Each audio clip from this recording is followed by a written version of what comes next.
Futuri apresenta The Pitch Invaders. César, dinheiro não se represa, tecnologia não se represa. Quando a Uber chegou no Brasil, tinha uma batalha terrível contra a máfia do transporte coletivo, a máfia dos táxis. Obviamente, todos nós pensávamos, não tem como ter Uber no Brasil, porque não tem como derrubar os táxis, não tem como derrubar a máfia do transporte coletivo. É impossível, é incompatível com o nosso contexto, pois o dinheiro e a tecnologia passou por cima de tudo, passou por cima daquele contexto, passou por cima da legislação. A legislação veio depois do Uber, ela veio para regularizar, regulamentar algo que já estava acontecendo. E tudo que está acontecendo no futebol também é isso, também tem tecnologia, também tem dinheiro, e isso vai atropelando todos os contextos. E quando é que tudo isso, quando é que essa quando que vão se abrir as comportas aqui no Brasil? Porque, de alguma maneira, a gente sempre acha que é a questão política, é a falta de legislação, mas a verdade também é que a gente tem um manancial, uma piscina de talentos de jogadores aqui, incrível no Brasil, absolutamente descentralizada, se busca jogador em Manaus, em Porto Alegre, no Nordeste, Rio e São Paulo. A gente tem um câmbio absolutamente favorável para quem vem de fora. A gente tem um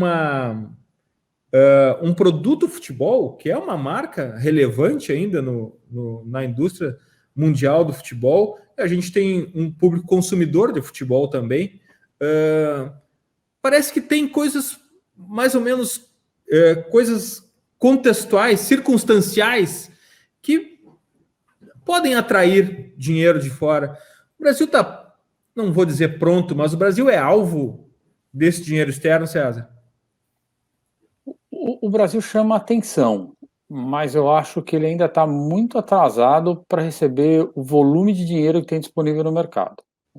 Talvez a gente consiga enxergar poucos clubes prontos para isso, mas o fato de você ter uma estrutura, uma indústria desorganizada e completamente desconectada, né, ainda muito dependente de uma rede de TV, ainda muito dependente das federações estaduais, né, a questão do calendário muito complicada, você não tem uma liga para discutir, enfim, você tem questões políticas. Então, a indústria do futebol do Brasil, o que a gente chama de indústria, na verdade, é um aglomerado de clubes ali tentando funcionar em conjunto. Então, nem mesmo eles se reconhecem como tal, né? Nem mesmo eles.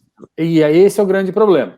Enquanto você não tiver uma indústria, efetivamente, um negócio organizado, coordenado, para de fato fazer a coisa crescer de uma maneira sustentável, nós podemos até encontrar uma oportunidade ou outra. Vai sair a lei do clube empresa agora, né? Legal. Aí tem lá 3, 4 clubes que vão aproveitar a oportunidade e na sequência é isso que vai acontecer. Não vão ter muito mais do que isso.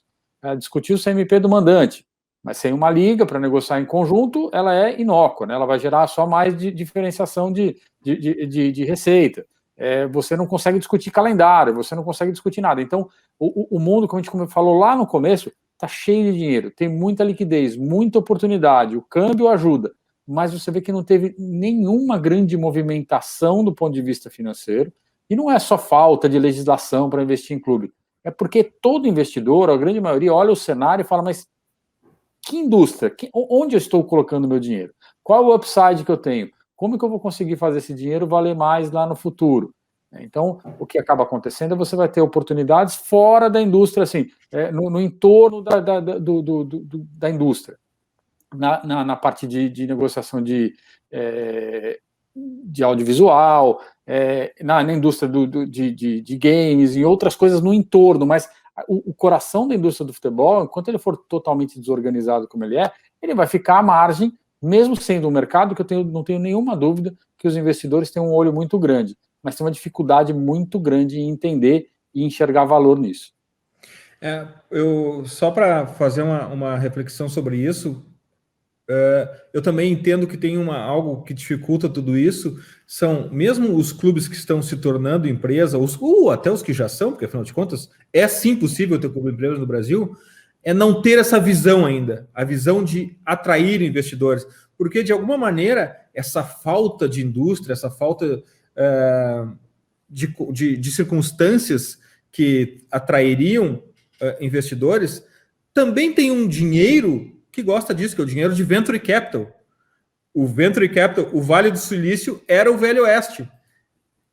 Era, inclusive, historicamente, mas eu estou fazendo uma metáfora aqui. Então, o Venture Capital, ele também gosta disso, mas eu acho que o que falta para essa conexão é os donos de clube, ou os potenciais donos de clube, entenderem que tem muito dinheiro lá fora e se prepararem para isso. Tem muito a ver com mentalidade brasileira de fazer negócios, mais do que propriamente circunstâncias, não acha isso, César? Sem dúvida, sem dúvida. A mentalidade e aí é uma mentalidade arcaica e ainda muito associada, e é um problema claro do Brasil, que assim, você tem coisas que não conversam. Então, todo mundo olha aquilo que se faz nos mercados mais evoluídos, né? Mercado americano, por exemplo, fala em conteúdo, e fala em streaming, e fala não sei o quê, mas tem a mentalidade mais retrógrada, mais atrasada, mais conservadora, vamos chamar assim, que eu acho melhor, do futebol europeu. É o meu clube, é o meu torcedor, é a minha presença. Então, essas coisas elas não conversam, né? Você fica um negócio de maluco, né?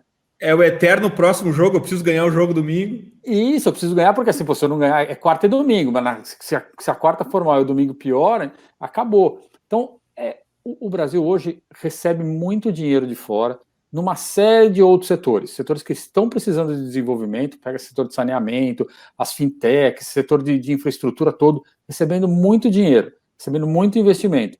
Mas mesmo setores ainda precisando de uma organização. Mas no futebol, como existe uma certa dificuldade em lidar com este dono do negócio hoje, que é o dirigente amador, que é o dirigente ali abnegado, você não consegue fazer negócio, você não consegue atrair o investidor. Então, não só o fato da indústria, de fato, ser desregulada, desorganizada, mas o interlocutor, ele também é avesso a isso, porque tem um poder ali envolvido, né? Ser dirigente de clube tem um poder. Então, você não quer abrir mão desse poder, você quer dificultar ao máximo esse tipo de situação. Então, eu acho que é um todo, é um pouco do nosso eterno problema de ser metade Bélgica, metade Índia, né? A velha história que se contava no passado da economia brasileira. Hoje em dia nós somos metade conservador, metade futurista, e aí, no fim das contas, essa coisa não deixa que haja uma evolução organizada da indústria. E aí o Caio, conservador nos costumes e liberal na economia, como é que tu vê, como é que tu vê todo esse emaranhado de situações aqui e o Brasil no meio disso tudo, Caio? O Brasil, assim, é complicado porque o Brasil, a configuração do futebol atual tornou uma situação entre os principais, dá para dizer Inglaterra, Itália, Alemanha, Espanha, e o que eu chamo de periferia da bola, que ela influencia, que ela põe os artistas do espetáculo, põe os grandes jogadores e põe até bons treinadores também, por que não?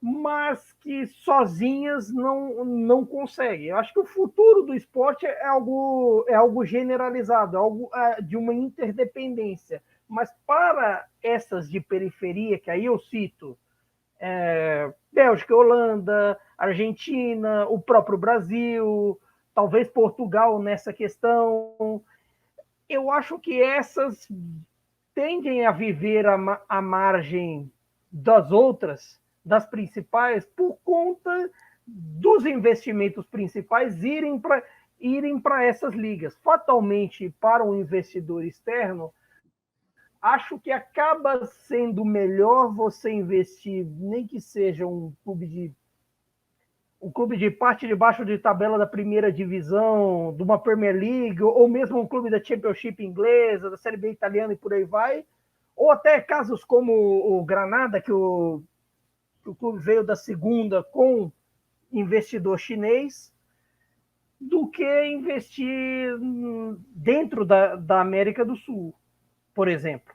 É bem verdade que projetos como o Grupo City, como o projeto Red Bull, tendem a ser mais globais, tendem a investir na América do Norte, como investe na Europa, investir na América do Sul, como investe na Europa, na Ásia, e por aí vai. Só que estes parecem um pouco mais à margem. E por conta disso, até também por conta de tudo que o César citou, dos problemas de legislação, problemas de investimento e até um pouco de questão política no meio, também tem um pouco disso. Mas é bem verdade, também vale o contraponto que estruturalmente os nossos clubes, os clubes do futebol brasileiro, estão mais próximos, por exemplo, da maneira como são organizados hoje, de um Real Madrid-Barcelona, do que, por exemplo, de uma Juventus, que é cotada em bolsa, de um Manchester United, também cotado em bolsa. Tem certos contrapontos. Não os modelos não são únicos. Não uma como o César bem prega nas colunas dele, como todos bem pregamos, não é uma garantia de que você, de repente, muda para a sociedade anônima amanhã, sua vida está resolvida, a dívida acabou, beleza. Não chega a ser assim. Mas talvez a situação econômica um pouco mais enforcada do país em relação ao resto do mundo, enforcada dos clubes em relação às dívidas, não permitem a pensar para frente, a pensar, de repente, daqui a 5, 10 anos, que hoje, de repente, tem um transfer ban para pagar que tem uma ação judicial de outro que jogou lá em 2012, mas que você tem que pagar aqui porque venceu e não cabe mais recurso. São diversas situações também que impactam nisso.